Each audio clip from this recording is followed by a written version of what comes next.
Welcome to The Youth Voice, a podcast giving young people a voice in politics. Today we have a very special episode of The Youth Voice, as today we're hosting a roundtable debate with young people from nearly all of the major parties on both sides of the border. So let's introduce everybody. We have Christine O'Mahony from the Soc Dems. We have Tate Donnelly from the Greens, Cormac McGrane from Ógra Sinn Féin, Luke Corkery from Young Fine Gael. We have Eóin Tennyson from Alliance. We have Jack Nolan from Labour, Darragh Adelaide from the SDLP, and Darragh Adelaide from People Before Profit. So, let's get into it. So, our first topic for debate, guys, is votes at 16. So, if everyone just wants to state their party's position on votes at 16, so would we start with you, Cormac? Yeah, personally, and as a party, we're very much in favour of vote 16. Vote 16 has been something that's proposed by Ógra Sinn Féin on a couple of times now in the last 2 years, especially, I'd say it's definitely been enhanced since the Brexit vote. As we all know, unfortunately, you look at other parts of let's say where Westminster has control over, the Isle of Man, it has voted 16. There we're able to decide young people who are going to be most affected by Brexit and upcoming elections. They were able to decide their fate about Brexit, and the Isle of Man voted no on it. And I believe that the more that we see politicians up north and down south denying the right to vote at 16 to young people, I think that just shows a number of things. I'd say the main fear I think some parties have would be that they'll be worried that they would be outnumbered. However, I do outnumbered by votes. There'll be more votes going for, let's say, more left-wing parties. Definitely, if you're to legalise vote 16. However, I definitely would say that one of the issues concerned vote 16 would be that at the moment, we're all politically minded young people. However, let's be honest, we do know a lot of people who aren't overly politically minded. I have a few of my friends who, much to my frustration, still don't vote in some elections. They don't see the point of it. So I think that if we're going to legalise votes from 16 and up, I definitely think that an issue that could be sorted before that, and also would definitely be helped by legislating that, would be the low voter turnout amongst under 18s. No, amongst 18 to 21 year olds. Yeah. Brilliant. I think we'll go to Luke next. Yeah, thanks. So I personally would be in favour of extending the right to vote to 16 and to 17-year-olds, as has been mentioned. It exists in Scotland and Wales and the Isle of Man, but unfortunately not in the North, not in England, and not here in the Republic. And as a case study, I suppose Scotland is an example of where the issue of votes at 16 in the referendum there, because it was kind of it was asked if young people should have a say in such a huge constitutional issue that would affect their lives directly, and even more so down the road. And Brexit is a prime example of, I suppose, older voters outnumbering younger people when it comes to really deciding something that will affect them hugely in the future. And unfortunately, we know what the result of that referendum was, but I do like to think that young people are more open-minded and more I suppose pro-European in that case. But I think before we do have a discussion around extending the voting age people about things, and I hope we discuss that too in this debate as well. Excellent. I think we'll go to Jack next.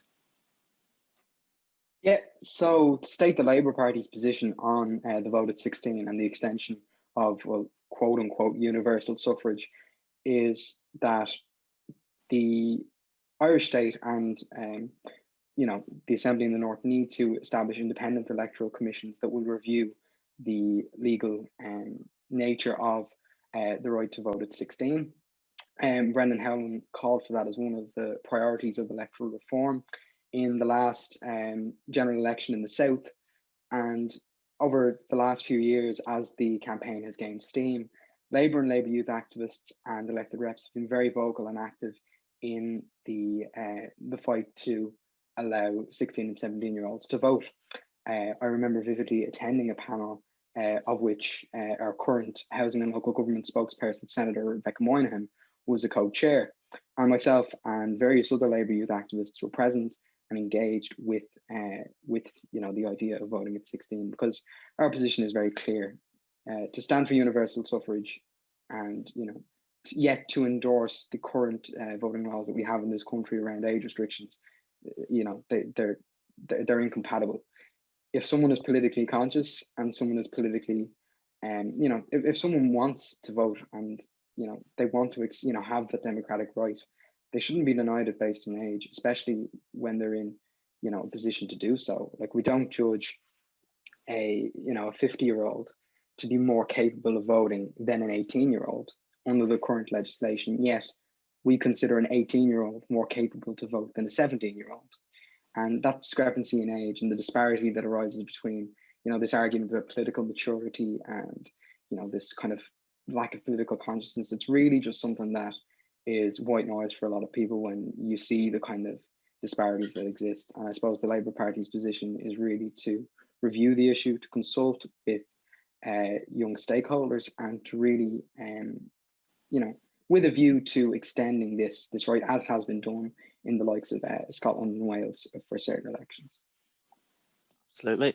I think most of the parties here are going to be for it. So one of the things I'm going to put out to all of you is, how are we sure that young people are actually educated enough? I know even in my A-level politics class, I have got some idiots. Like, I've heard people in my A-level politics class, you go in, who's Arlene Foster, First Minister? What party is she the leader of?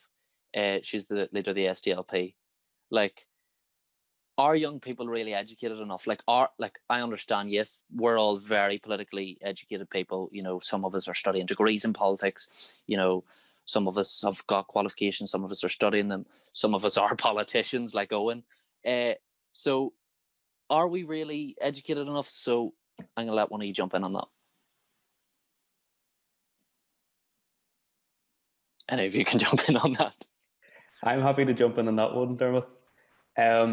Look, just to pick up on some of the discussion so far, mention has been made of Scotland and Wales and the fact that Northern Ireland and their public haven't followed suit in terms of votes at 16, and I think that's an important point to pick up on. Elections in Northern Ireland actually remain an accepted matter for Westminster, unlike Scotland and Wales. So the Assembly did actually pass in 2016 a non-binding motion in support of votes at 16. Now, unfortunately, it was 2012, and unfortunately, almost 10 years on now, we haven't actually seen that implemented. So I think that's really disappointing, and that speaks to the Conservative Party actually and their unwillingness to move, because obviously it doesn't serve their political interests to start extending the franchise to younger people. So that's an important point, and I think that's something that I would really want to see progressed in the near future. In terms of political education, there are people who are elected who I sometimes think don't really have a clue about politics. I don't think you're going to have varying degrees of interest in politics. You're going to have varying degrees of engagement across all demographics and age groups. So I don't think that's an argument to deprive 16 and 17-year-olds to vote. I think it's a very simple principle that if you're deemed old enough to work, to go out and get employment, to make national insurance contributions, some 16-year-olds are already paying income tax in part-time and other employment, then you should be able to have a say about how those tax pounds and euros are spent and how the state is run. And I think fundamentally that's what it comes down to. In terms of what we can do in the meantime, while we're waiting on the franchise being extended, I have started to do some work through my local council to try and get youth shadow councils up and running, to get more younger people actually involved in shaping policy and having an input into the work that their local council is doing. I'm also really pleased to see that a similar proposal has been brought forward to have a shadow assembly as well. So there are things other than extending the franchise that we can do to get more young people involved in politics, but it's something that I think all of us here are probably really passionate about, and you're probably not going to get much disagreement from us on this particular issue tonight. Tate, I know you've got your hand up, so if you want to jump in next. Yeah, thanks a million. I suppose just to start by saying that the Green Party policy is to support the votes at 16. I think it's important to take on board the arguments against it, absolutely. And you do make the point that there's a lot of 16 and 17-year-olds who aren't maybe well enough informed to go and make an informed choice. But when you become 18 and you have your vote, I think a lot of people go through a phase when they have their first vote. They start looking things up. They start saying, "Oh right, well, who's this? I better actually read up on this." So there's no harm in starting that process 2 years earlier. And I think it's a solution to political education and political engagement as a whole among young people if you allow them that right to vote at 16. There's a lot of theories. Some theories will say that, well, you're going to have a more left-wing government, or you're going to have a more higher vote for left-wing parties. And then there's other theories that, sure, they'll just vote with whatever way their parents tell them to, and that kind of thing. So I think we're just kind of speculating there. The reality is, I think it's the correct thing to do. As for really being informed, I think, the biggest strikes we've seen over the last couple of years have been climate strikes. They've been housing strikes. They've been, protests even back 2 or 3 years ago on repealing the 8th Amendment. Young people are at the forefront of all of these issues. Particularly, I think the climate strikes, just because of the Fridays for Future movement. And if young people are able to feel that passionately about a political issue, they're able to vote. I suppose another important point is, there's no cut-off point on the other end for voting. And at the end of the day, we vote for the future. We vote for what we want to change. We vote for what we want to happen in the future, not on the past. And so it's vitally important that young people have a huge say in what's to come in their futures. Absolutely. I think we'll go to Darragh from PBP next. Okay, thanks. Let me know if you guys can hear me, because sometimes my internet cuts out. But yeah, and just coming back on a couple of things that were said, 100% I'm for voting at 16. That's my party's position as well. But I do think, there's a kind of false patronizing perception that young people are maybe too naive to vote at the age of 16, that maybe they're not old enough to think about things critically. But I think, and to back that up, people usually point to the low voter turnout for 18 to 24-year-olds. But I think a lot of that is to do with people not, there's so few parties that represent the interests of young people, and young people frequently don't see themselves reflected in Stormont or in the Dáil or in any of the county councils. But I think something that's similar is there's frequently low turnout in working class areas, but it doesn't necessarily mean that those people aren't clued into what's going on politically.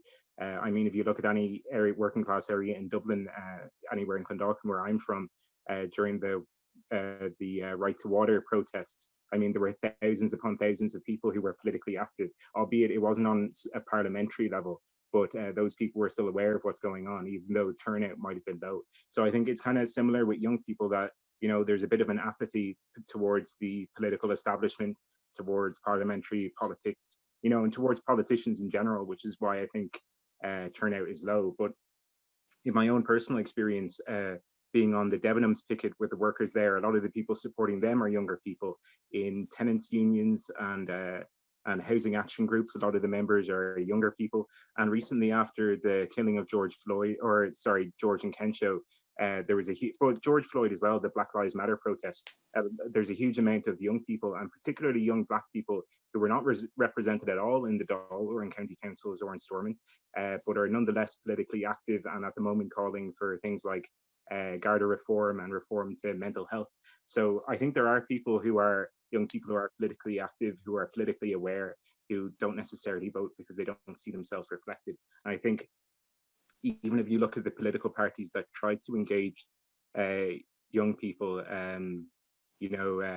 they often deal with young people in a kind of discriminatory way by creating a separate youth organization. Like most parties say to young people, yes, we value your vote, but we don't value your politics enough that you can have a say in what the older part of the party is doing. I think, that's a bit, youth parties can pass as much legislation as they want about ending direct provision or about reforming healthcare, but at the end of the day, it's up to the rest of the party to decide whether they're going to listen to that. I think, youth politics, as in the way political parties form youth organizations, is almost to put a valve on progressiveness, so that, there's all these progressive and sometimes radical young people who come into politics with great ideas and, really great ideas about reform and stuff, but, their vote isn't worth the same within the party as, someone who's older than them, someone who's 18, someone who's 25.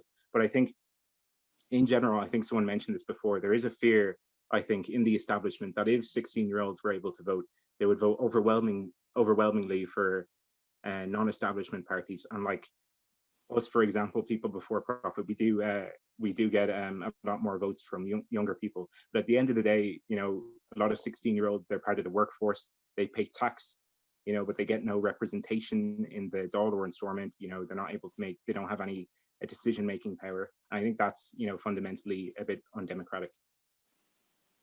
Thanks. Brilliant. I want to bring Ruairi in on this because Ruairi, you're only 15, so if we do bring it in, you'll actually feel the effects of it. But let's be honest, do you think most of your friends would actually go and vote? Well, firstly, I'd like to say that I would love to be able to vote at the age of 16, but if I look at my class, for example, or I look at my friends, they wouldn't be as tuned in as I would be. I would actually have friends who would be highly interested and involved in youth politics, but for the most part, the majority just are not.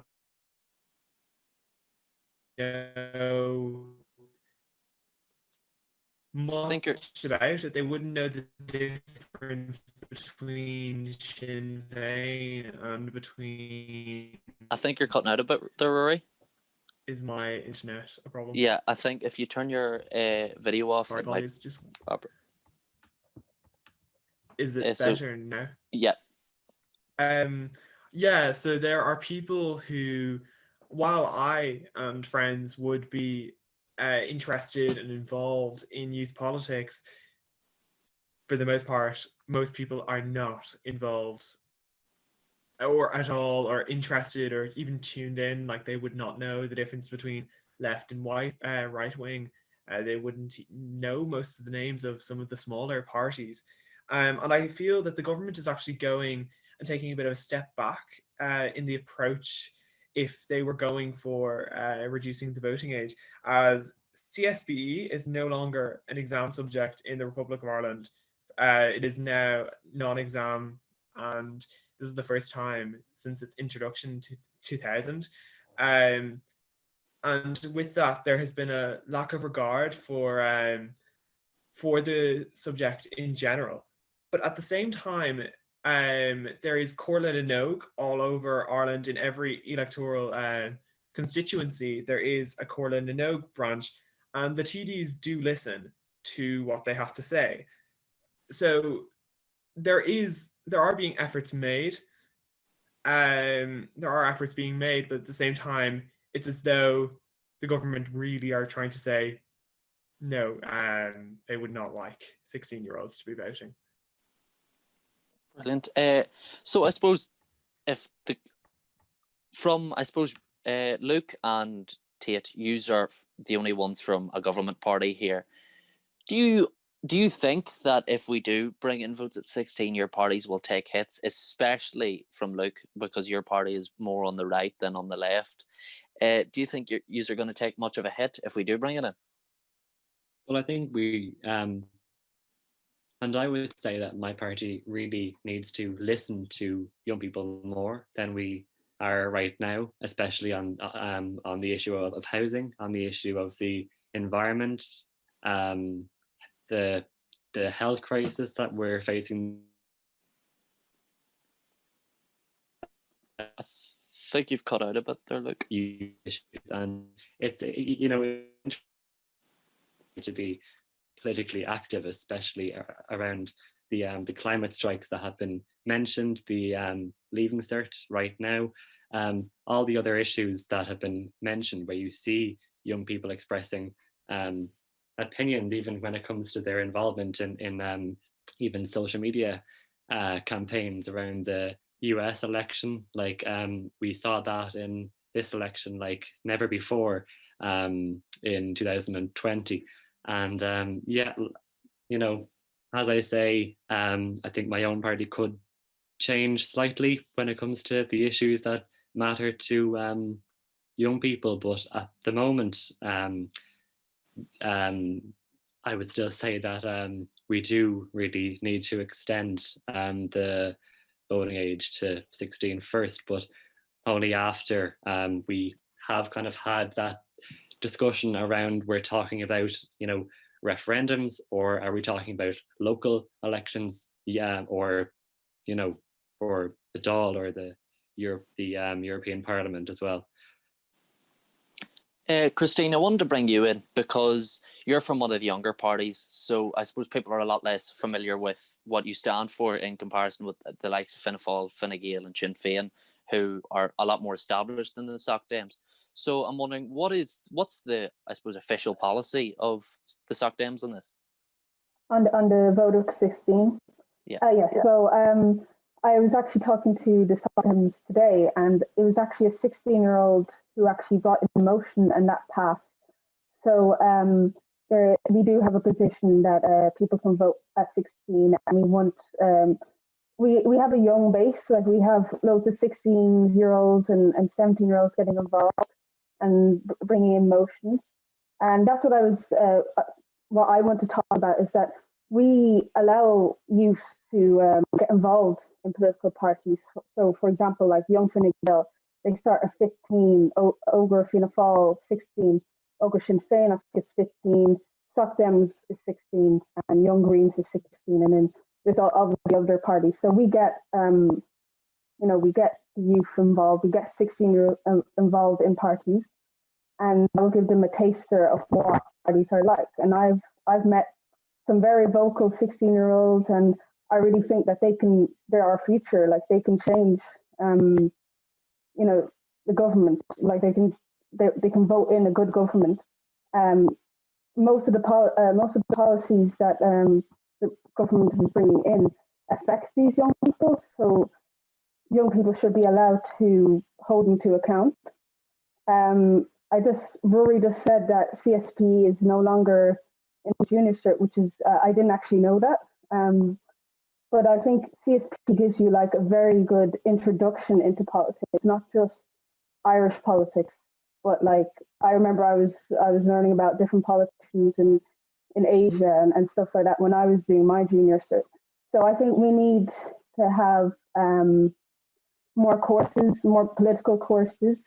And I know for the Leaving Cert, they actually, in 2018, they introduced a new course that was Politics and Society, I think is what it's called. So that will get them more, it'll get people interested. And as the others have said, you have repealed the 8, you have the gay marriage referendum. I know myself because I wanted to, I was actually campaigning. I was underage at the time, but I was campaigning outside St. Stephen's Green Shopping Centre, and I was trying to get people to vote for gay marriage. And then I was obviously arguing with Eóin Institute people there, and that's what got me involved in, interested in politics.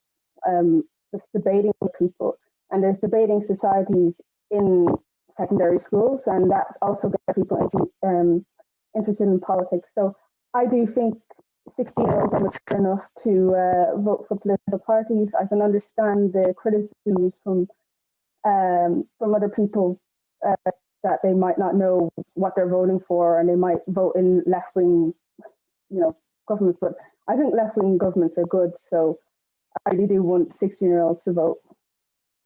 Brilliant. I think we're going to move on from that, and I suppose it's time to throw in one of the more contentious issues, the border poll. So I know most of us are coming from pro-unity parties, so I want to take a different angle from it rather than just, should we have United Ireland or shouldn't we? So how do we approach it? Like, do we just call it someday, have the Secretary of State call it, and just let every party go hell for leather and see who can get us out of the UK and onto the south? Or how do we actually engage with, I suppose, the unionist side of the community? What do we do? How do we approach this, such a contentious issue? So can we start with you, Darragh, from the SDLP? Yeah, lovely. 1 second, just going to turn on the old video. I think that's a very, very important question. I know that Colin Eastwood has actually said some stuff about creating a sort of New Ireland Commission, about coming up with how we'd actually do it. But I think there does need to be a wider conversation within pro-unity parties of how do we kind of How do we actually keep that link in terms of look, how do we keep people who are unionist and regard themselves as unionists, regard themselves as from the PUL community, and how do we kind of not merely placate them, but make them very much included? Look, personally, I think that might involve some sort of special situation when it comes to sovereignty. I know after 1955 in Germany, the Allies were able to retain some level of sovereignty over West Germany in terms of security. So I think that could definitely try and placate people. Not to use that word. I think there are other alternatives than simply moving the border northward. I think we need to have a look about improving outfits that work on a north-south basis. I think definitely if we could have something like transport and show that works, and show that health cooperation works or education cooperation works, to actually show that as an example of how we could do it. Because I think it definitely can be all the various benefits to efficiency from initially at least cooperation, and that we don't need to move to potentially the more contentious elements of sovereignty. I think though as well, sovereignty is a bit of a kind of sort of outdated concept. If you look at, when you're in the European Union, obviously your sovereignty is benefited from being part of more powerful power, but you are less free to do things. With multinational corporations, governments are less free. They can't really dictate exactly what they want to do. So in terms of sovereignty, we're already very, very constricted. So I think having a sort of very narrow argument about who should have sovereignty over Northern Ireland, I think that's wrong. I think we need to have a conversation about how we can benefit each other and be a bit more pragmatic. I know that's not exactly the position of my party, but I think it's the best way of doing it in terms of winning people over on arguments, not simply a sectarian headcount. Brilliant. Jack, you have your hand up, so I think we'll go for you next.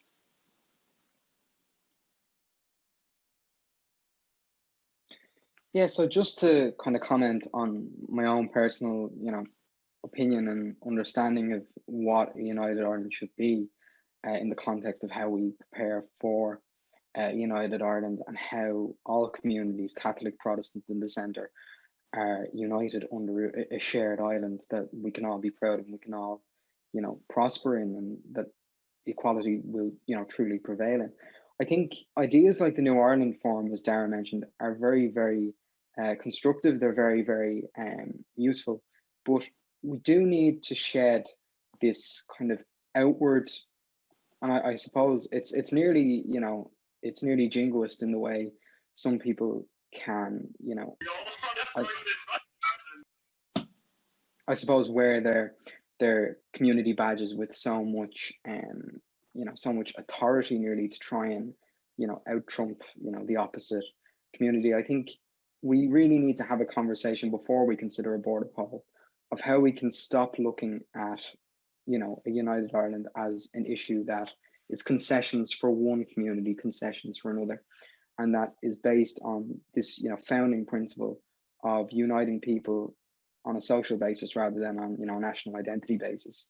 And I think if you look at, policy from the likes of the Workers' Party in the 1980s, you will see a great yearning for, workers, United Ireland, the Workers' Republic, not necessarily an Irish or, and other ones, national identity republic. And I think that's something that we really need to explore, and it's something we need to look at. And I suppose as well, to comment on what Darragh said about, the systems and the bodies in place that, span the border, we do need to look at them, we need to improve them. I was very disappointed, in fact, to see the motion proposed by the Soc Dems on Dublin City Council to remove the provision for an All-Ireland National Health Service, of which I'm being told by my comrades in Labour that Labour Dublin City Councillors are going to support the original motion unamended. So I think the likes of an All-Ireland National Health Service, on a cultural level, united sports teams, and this general movement towards kind of losing the barriers that we've put up again, kind of to shield out influence and, feedback from the respective communities. I think that's something that really needs to be examined and, critically analysed by people who stand for, a shared island and, consider themselves Republicans. Brilliant. Eóin, I want to bring you in here very quickly, just because I suppose you're the closest to a unionist party. I know Alliance isn't a unionist party, but everyone here is, I suppose, declared nationalists almost. But one of the things that I suppose everyone kind of gets confused about Alliance is no one really knows your constitutional position. Like the idea that you don't have one, but then there are members who do, and then some who don't, and it's kind of confusing, even to me, and I love politics, but I suppose what is the Alliance position? Because so many people don't know and don't understand it. Yeah, well, I mean, look, where I'm coming from is, I mean, Northern Irish politics has been about nothing but the constitutional question for the best part of 100 years now. In fact, 100 years this year. And it hasn't really got us anywhere, because what you have is establishment parties who play zero-sum tribal political games, and they go out and they bang the drum and play to their own audience and don't attempt to reach out or actually move society forward. So in terms of what our position is, it's actually not all that complicated, although our opponents like to make out that it is. We are a cross-community party. We're a party of people who are nationalist, people who are unionist, and people who don't fit into either of those boxes.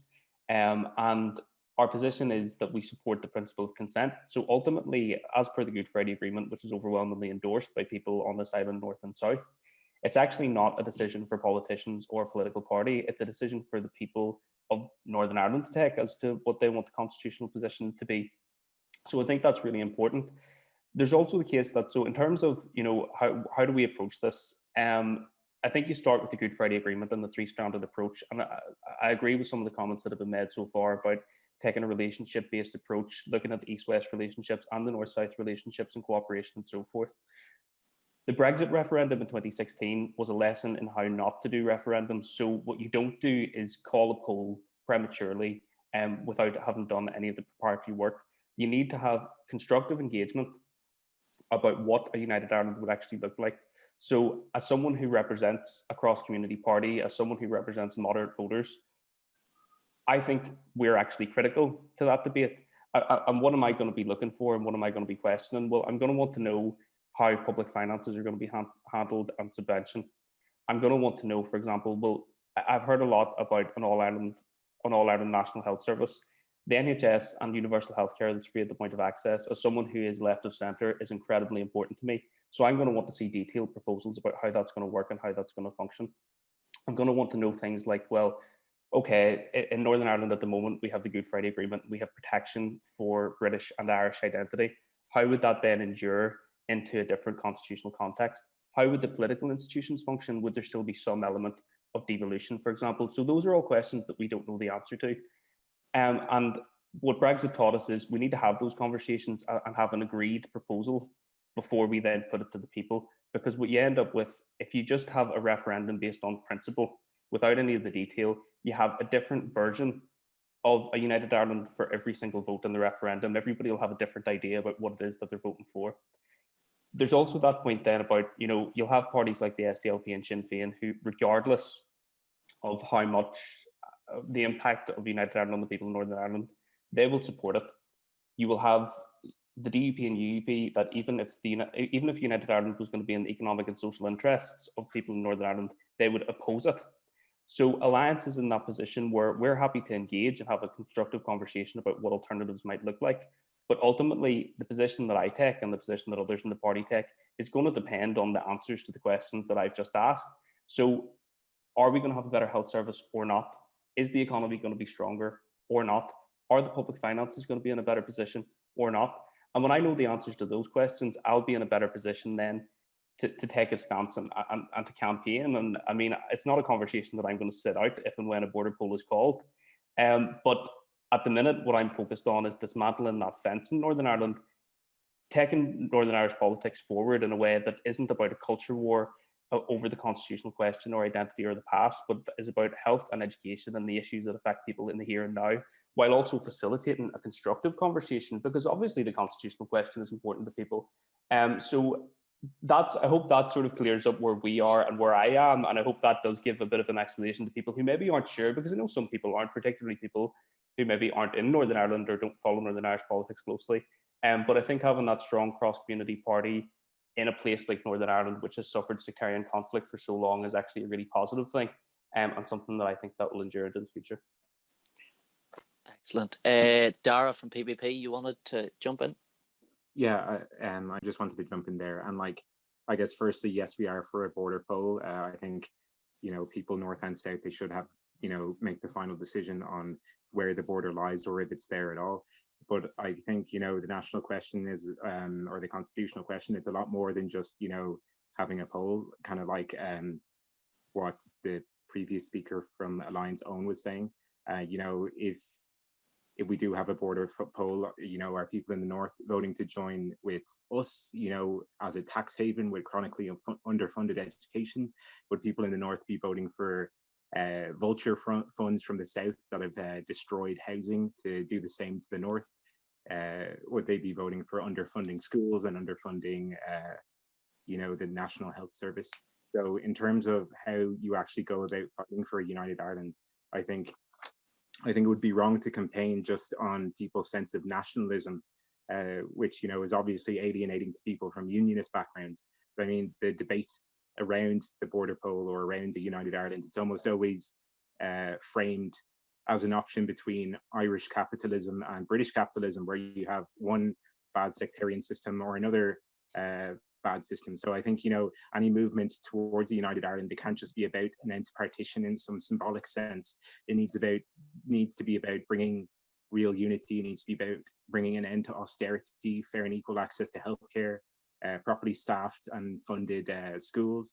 That's what I think people before profit, what we've been advocating for, what we've been trying to build. We've taken a strong stance against austerity on both sides of the border. Our policy doesn't change depending on which side we're on. I think, as Jack mentioned before, one of our councillors, Tina McAfee, has brought a motion forward at Dublin City Council. And I know we might be talking about healthcare later, but it's to do with the formation of an All-Ireland NHS. And I think that's one of the response to the pandemic is one of the ways in which, it's pretty clear how partition has failed people on both sides of the border.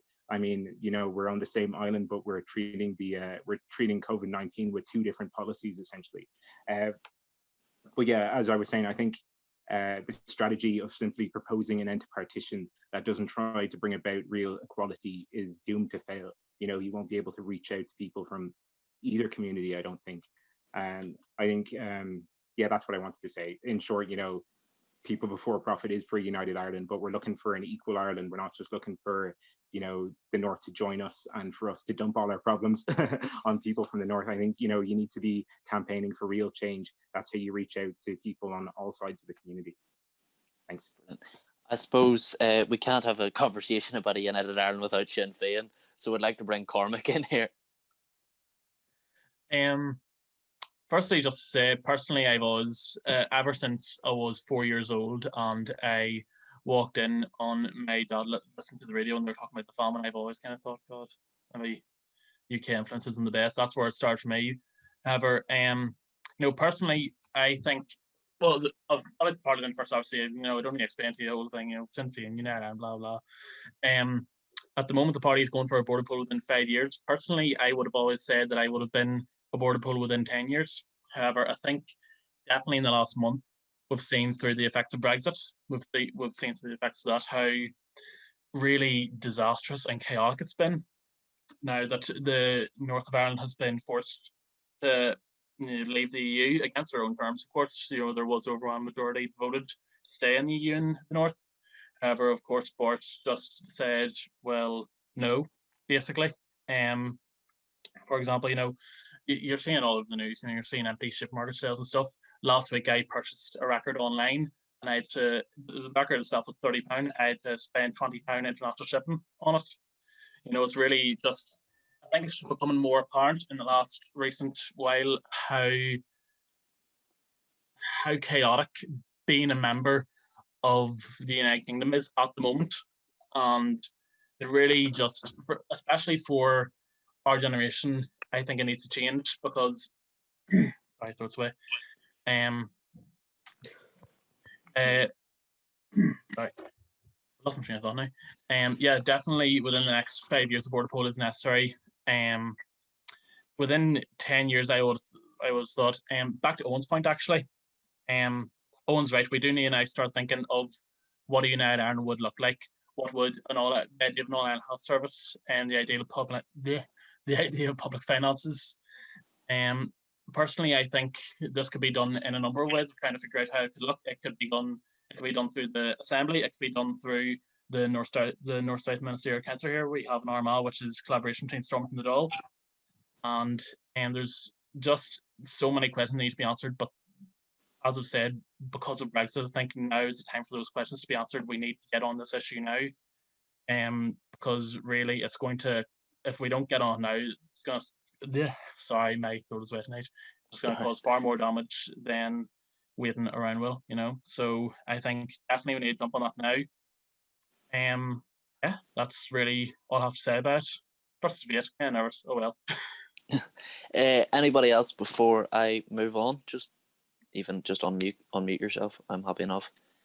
Can I come back in, or is that kind of go for it? I think as well what we need to do is not just have a discussion north-south. I think just in the mention of the North-South Ministerial Council, stuff like the Joint Ministerial Council, working with the Scottish devolved government, Wales, even the Isle of Man, and I think the Channel Islands might be involved there, and the UK government. I think we need to have a wider discussion, especially if Scotland's going to go independent, of how do we relate ourselves within the sort of two islands of the kind of the wider the British Isles, not to use a great term there, but how do we see ourselves within that and those kind of bilateral and multilateral relations? Because I think they're very, very important to ensuring that when we have United Ireland, we're not just putting up the wall and being, kind of this kind of borderline xenophobic attitude, like we hate the Brits and keep them away. So I think that's what we need to do. But anyway, thank you. No bother. Anyone else before we move on? If I could.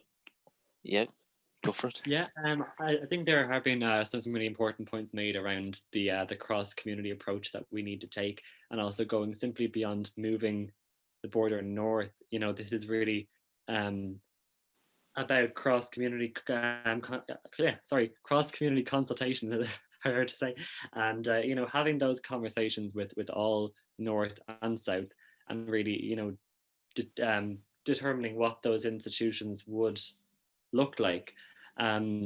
Notably, Fine Gael was the first party to propose the principle of consent, which was, in the south, which was condemned by the other major parties in the south at the time, but notably Fianna Fáil, but is now thankfully commonplace across all parties and is a core element of the Good Friday Agreement, the maintenance and the protection of which is core to our policy in regard to the future of the North and any hypothetical united state. Yes, I do think a border poll should be put to the people, but I don't think the time is right now, primarily because of the uncertainty in the wake of Brexit, and also the lack of assurance that we have on whether such a poll would actually pass, and whether it's worth having that really divisive discussion in the terms that we're in the times that we're in right now. Sorry. And when the time does come, we can't rush this. As I say, and I think the point that Darragh of the SDLP made, uniting Ireland means uniting Ireland in more ways than just one. It means uniting people. It means uniting people from all communities and none. Because I think those of us who believe in a united republic need to accept the reality that I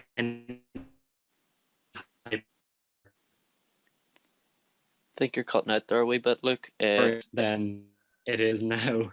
There would. Sorry, can you hear me? Yeah. Can you hear me? If you turn your camera off, it should be a bit better for you. Yeah.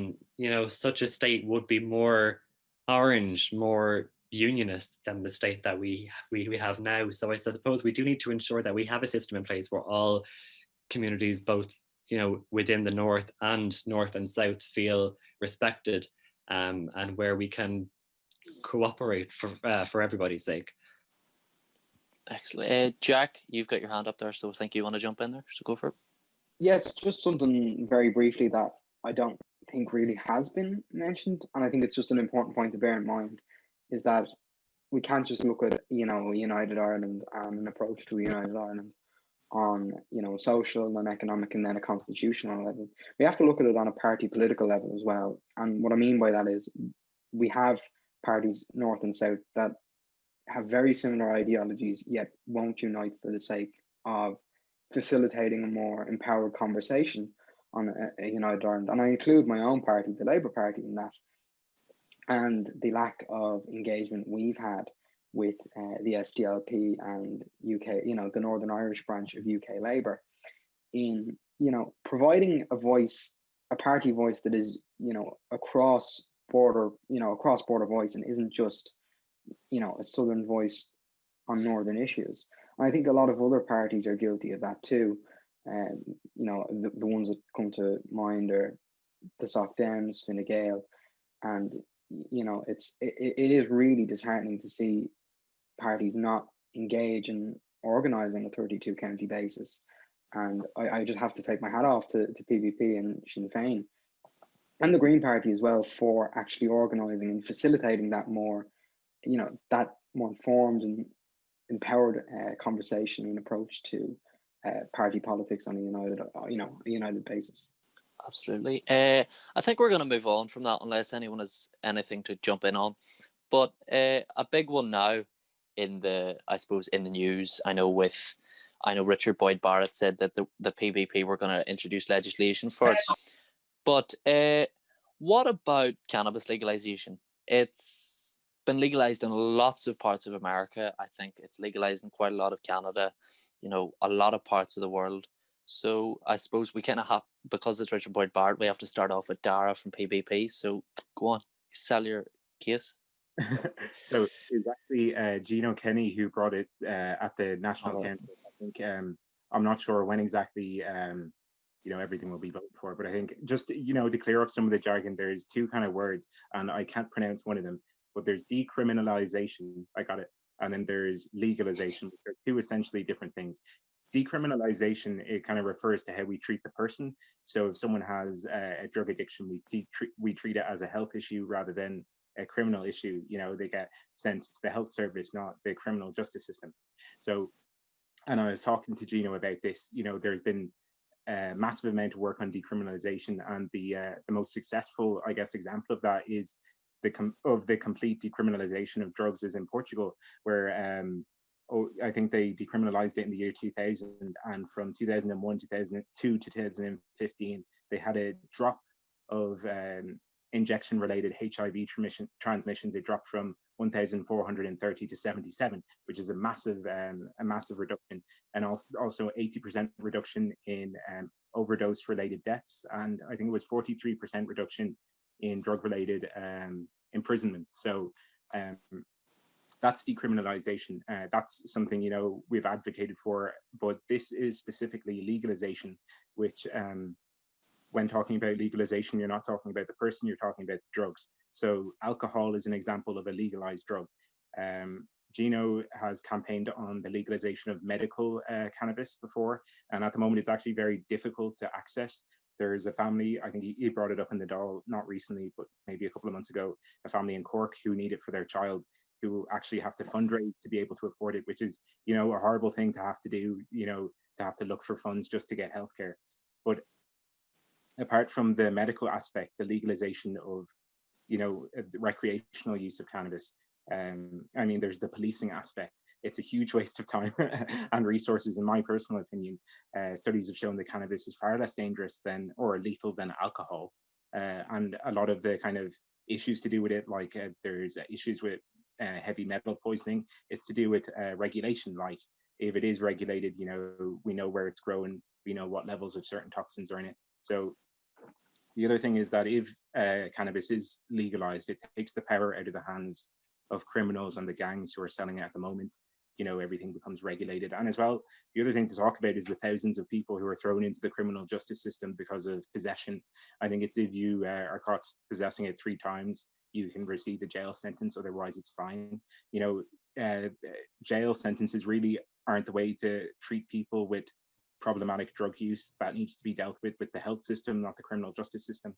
But I think that's our case, or that's my case essentially, for the legalization of cannabis specifically. There's also people who advocate for the legalization of all drugs, but that's, a completely different argument. So I'll let people come in then. So I suppose, is anybody opposed to the legalization of cannabis or decriminalization? Is anyone here?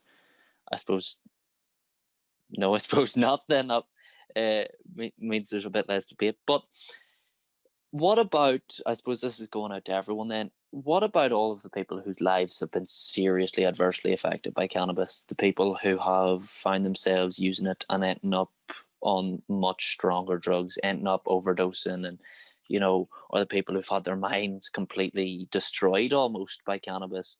So I think, Jack, you've got your hand up, so I'll fire that to you first.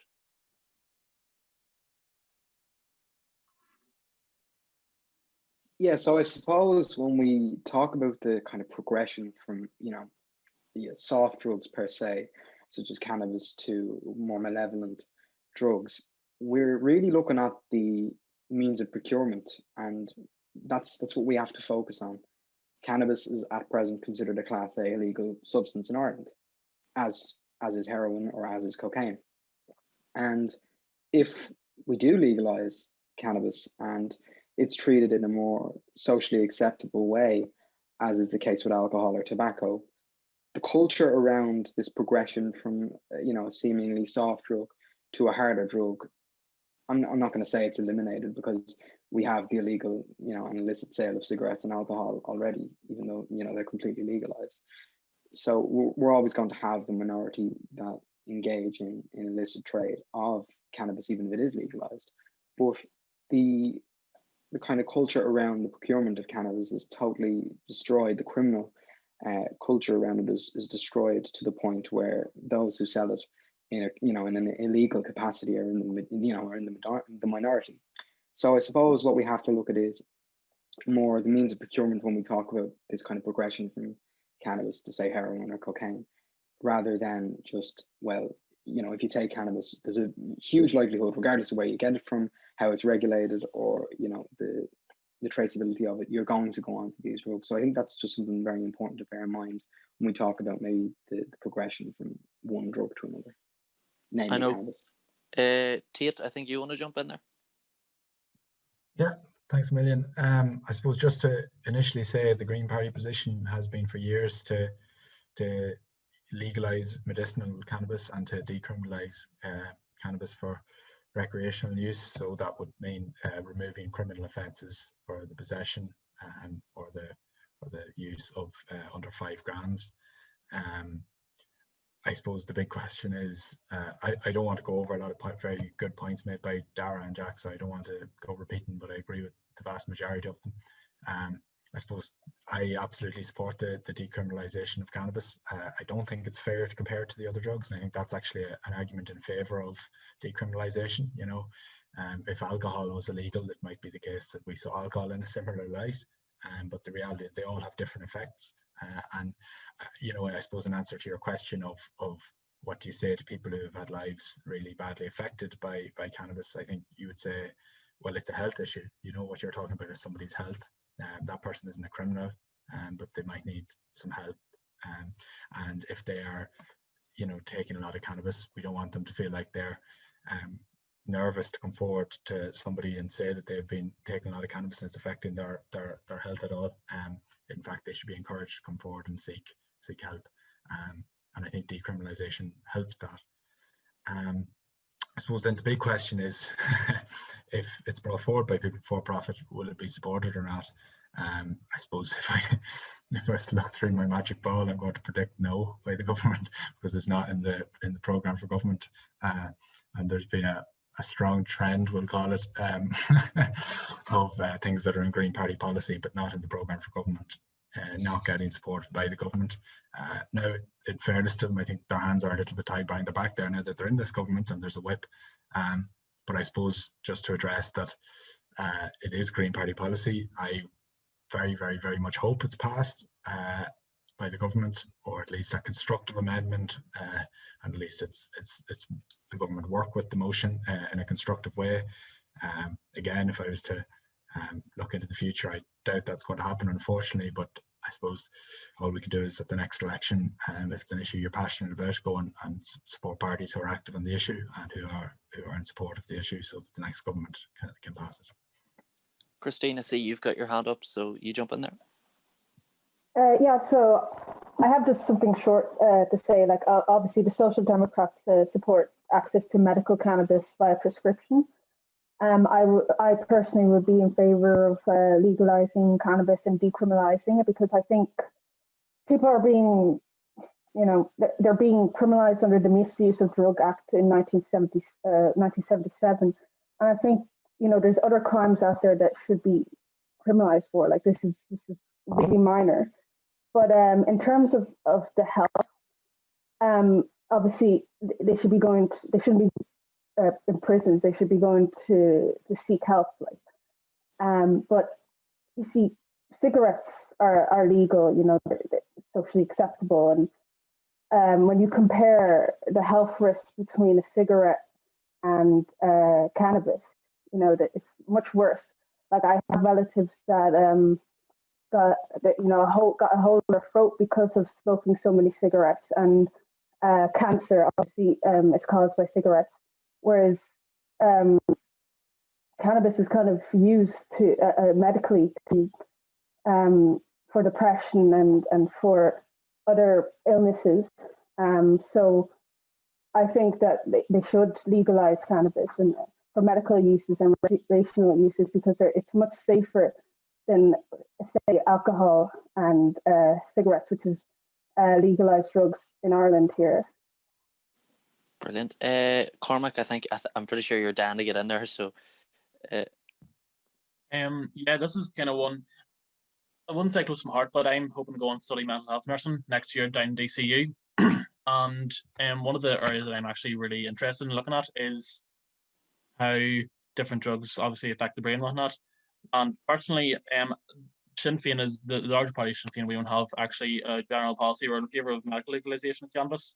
However, the Óglas are in favour of the Portuguese healthcare-based model, where we don't look at drug addiction as a crime, we look at it more as a health problem. And I've had a wee bit of experience in looking at, obviously you can't say much with relation to my job and different stuff that I've researched because it's been related to work experience and such. However, there's different people who have, started off on something small like marijuana. And obviously, if you're smoking a bit of cannabis, very, very, very rarely will that get you totally hooked.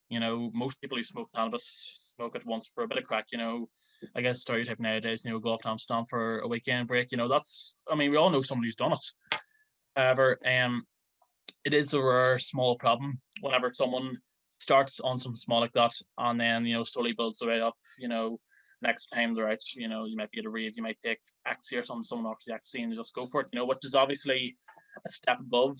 And in that circumstance, I do believe it should still be fully legalised, fully decriminalised, as PBP believes. However, I do think that there should be far more support for those who are becoming addicted and are moving their way slowly up the ladder, I guess you could say, from Class C, Class B, Class A and such. And definitely the Portuguese healthcare-based model is far more, I think it's the far more empathetic human way to look at things, because, most people, I've never met someone on heroin.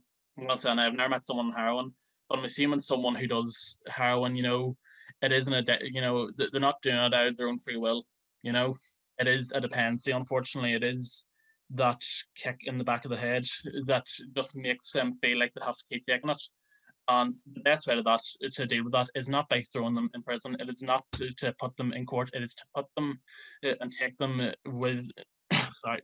take them to hospital and try to get them the help they need, because there's no point in taking them to prison, putting them cold concrete rooms. I'm not saying that's all prisons, like cold concrete rooms, and putting them in a therapy class every 2 weeks. It doesn't act as a deterrent anymore. it just makes them, it just gives them depression. And then as soon as they're out, within a week, say they could be back on it, So I think the best way to look at it is through definitely a new approach to how we look at drugs and drug addiction by the healthcare method. So, yeah. Ruairi, I want to bring you in quickly here, and then after, just quickly, and then I'll bring in Luke after. Yeah, so I'm just going to say that marijuana use has been historically common among adolescents, and the drug has typically been easy to come by regardless of its legal status. And I find that if the drug was decriminalized, then it would be giving the wrong message to young people. If people are no longer being fined and imprisoned for this crime, then they may think, well, then why would it be a problem if I was to use it? And I feel then people may go to different lengths. There would be an influx in the amount of people taking the drug, and people may be going to different lengths to receive this drug. And if it's not regulated, we don't know what is in each sorry, joint. I'm not familiar with marijuana. As you can tell, I'm not, I wouldn't be familiar with the terminology, but when they purchase cannabis, they would not be, you would not know what is in it, is what I'm trying to say.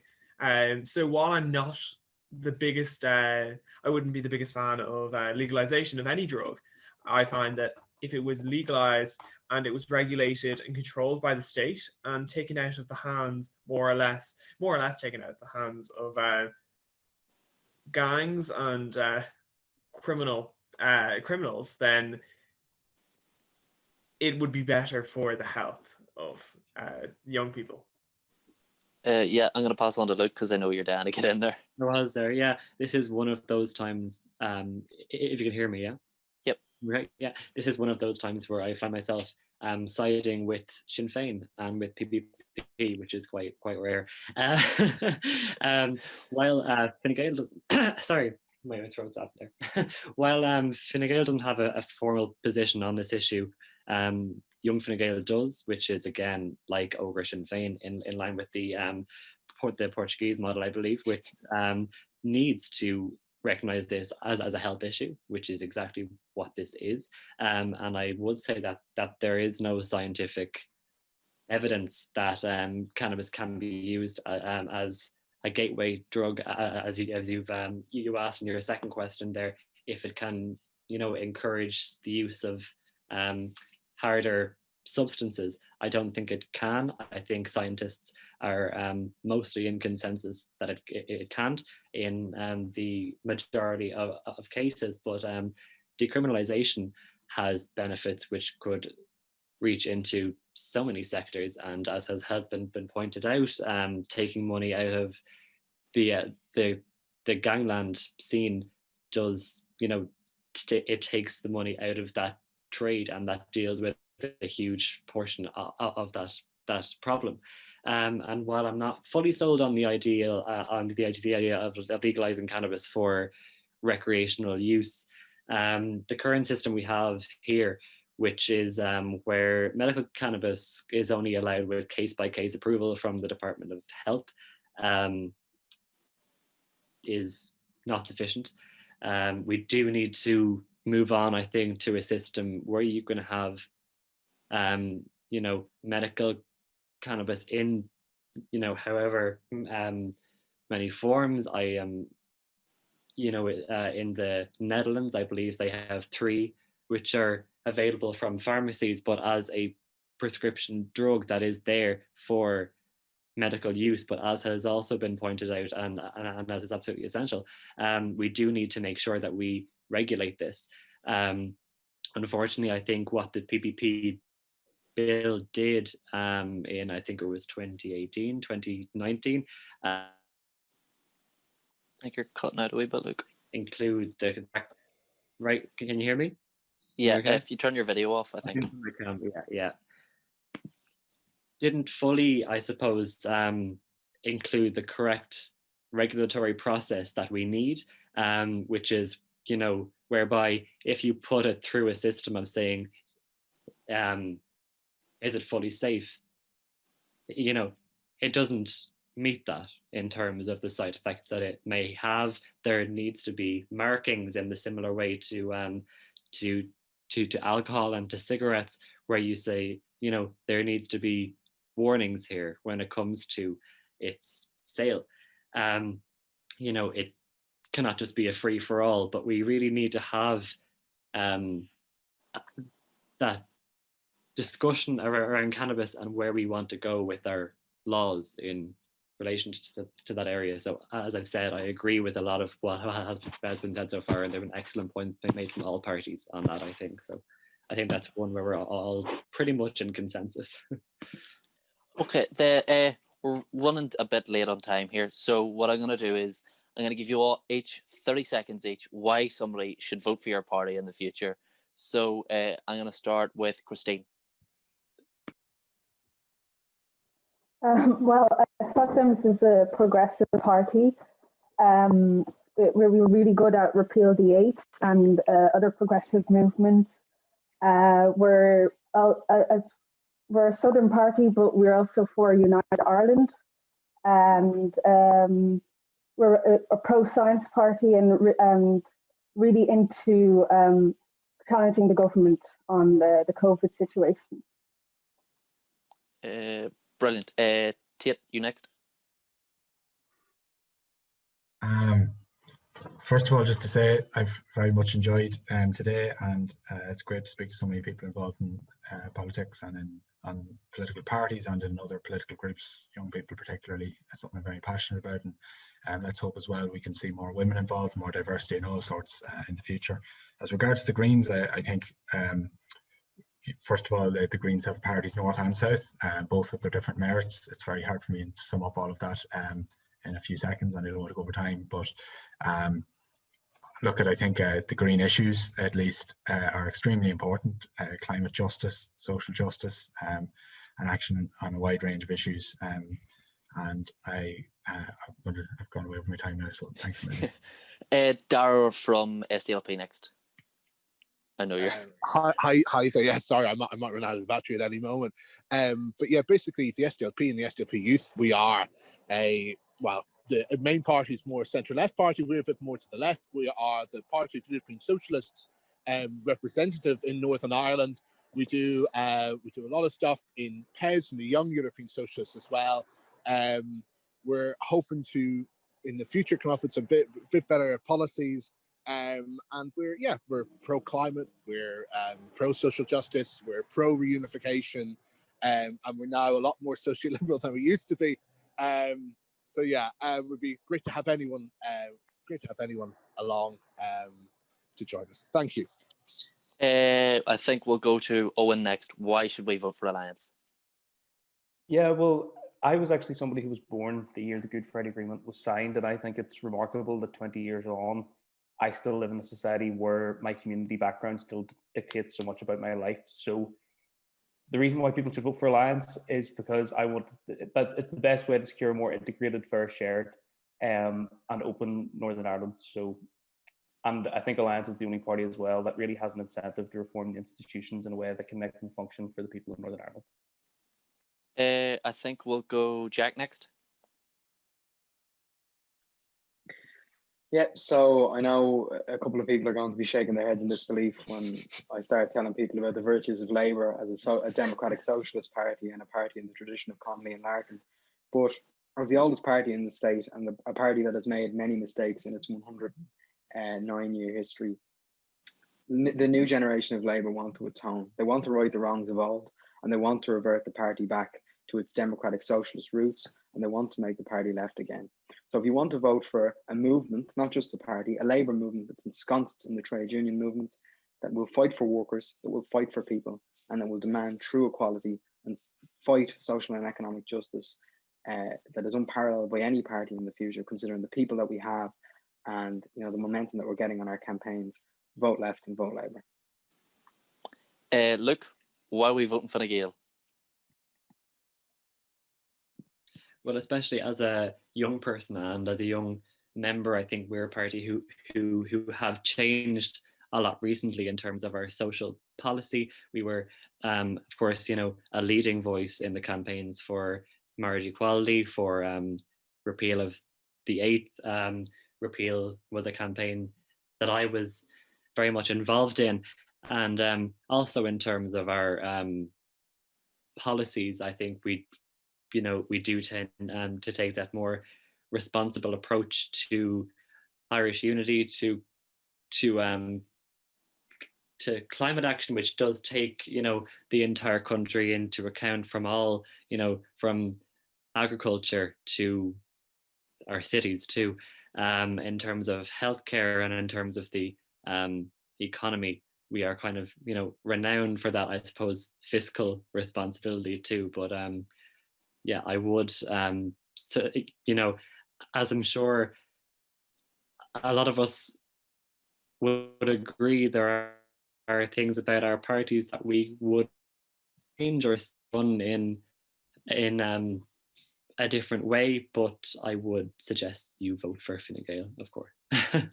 Okay, I think finally we'll finish the Shinners. Let's go, Cormac. 30 seconds. 30-second timer. Now, Yep.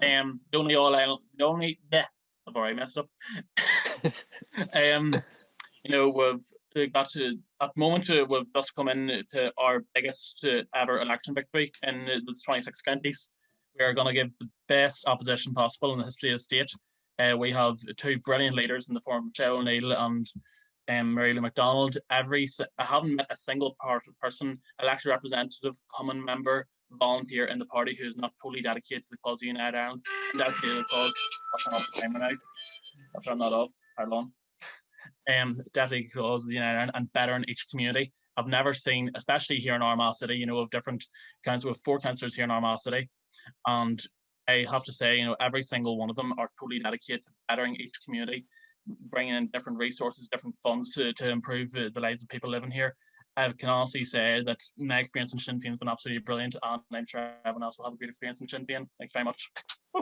Me being smart, I forgot Darragh of the PBP, so let's go, Darragh. Yeah, I thought you forgot about me. I just wanted to say overall thanks for everybody who got involved. This was a lot of fun, actually. And, I didn't get to say everything about the legalization of cannabis, so it'd be awesome if we could have another discussion about that. But in terms of, why you would vote for PBP, I think even though we're a smaller party, we're no less dedicated, people-powered movement, from calling for a zero COVID approach, which I think is becoming, the mainstream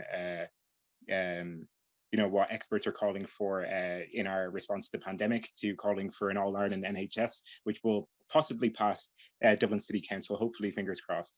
I think whatever we're fighting for, climate justice, the end of direct provision, we're no less dedicated than any other party, even if they have more TDs. I think another thing is we represent people on both sides of the border, and even if we have people in Stormont and people in the Dáil, outside of the Dáil and outside Stormont, when we're canvassing, when we're at protests, I'm sure you're all sick of us turning up with protests outside things, but we stand by our principles. What we say in the Dáil, we say to people on the streets. I think that's an important thing, that you're consistent in your message. Thanks. Thank you very much. Thank you guys all for taking part. I'd like to also thank everyone who's here live for tuning in. Thank you for everyone who's eventually going to listen to the recording. Thank you all for coming on. We're going to wrap it up here. Well done. You were all brilliant, and thanks. Thanks, everyone. Thank you. Cheers. Bye, Margaret. Slán. Slán. Slán. Thank you.